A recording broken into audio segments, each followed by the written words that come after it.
திருச்சிற்றம்பலம். தென்னாருடைய சிவனையை போற்றி, எந்நாட்டவர்க்கும் இறைவா போற்றி.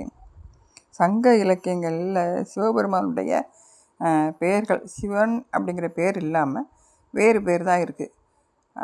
ஆதிரையான், ஆலமர் செல்வன், ஆனேற்று கொடியுடையான், ஈசன், ஈர்ஞ்சடை அந்தணன், காலக்கடவுள், தாழ்ச்சடை பெரியோன், நீலமேனி வாலிலை பாகத்து ஒருவன், மணிமிடற்றன், முக்கட்செல்வன் அப்படின்னு அவருடைய பேர் சொல்லப்பட்டிருக்கு.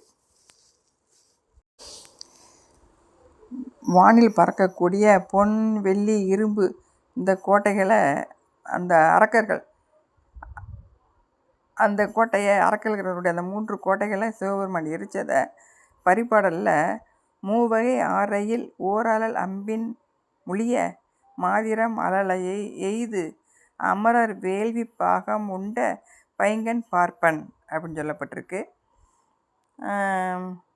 தனிவுற தாங்கிய தனிநிலை சலதாரி மடிமிடற்றன்னல் அப்படின்னும், ஆலமரத்துக்கு கீழே இருந்து அறமுறைத்த செய்திய ஆலமர் செல்வன் அணிசால் பெரு விரல் அப்படின்னு கலித்தொகையிலையும், ஆலமர் கடவுளன்ன நின்செல்வன் அப்படின்னு புறநானூற்றுலையும் சொல்லப்பட்டது. திருச்சிற்றம்பலம்.